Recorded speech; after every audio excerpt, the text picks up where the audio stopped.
জামালপুরের সরিষাবাড়িতে মোটরসাইকেল নিয়ন্ত্রণ হারিয়ে একজনের মৃত্যু হয়েছে। এই ঘটনায় আহত হয়েছে আরও একজন।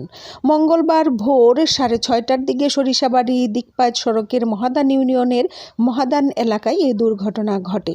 নিহত ব্যক্তি হলেন বগুড়া জেলার শিবগঞ্জ থানার সোনাপুর গ্রামের মৃত মুখলেসুর রহমানের ছেলে আশরাফুল ইসলাম ও আহত হয়েছেন সাব্বির হোসেনের ছেলে সুজন বাবু মিয়া।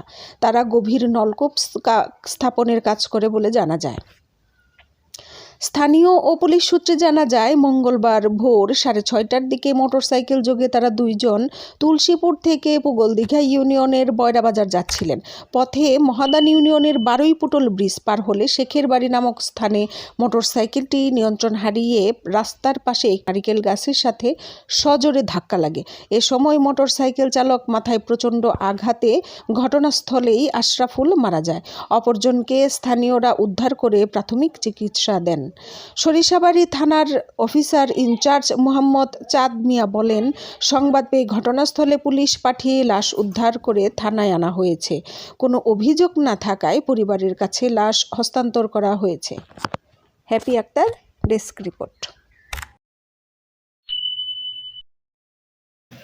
আমার ভাইয়ের নাম মোহাম্মদ আশরাফুল ইসলাম, বাড়ি বগুড়া। তুলসীপুর কাজ আছিল, কাজের থেকে সরিষাবাড়ি আর এক সাইডে যাচ্ছে, রোড অ্যাক্সিডেন্টে মারা গেছে নারকেল গাছের সাথে।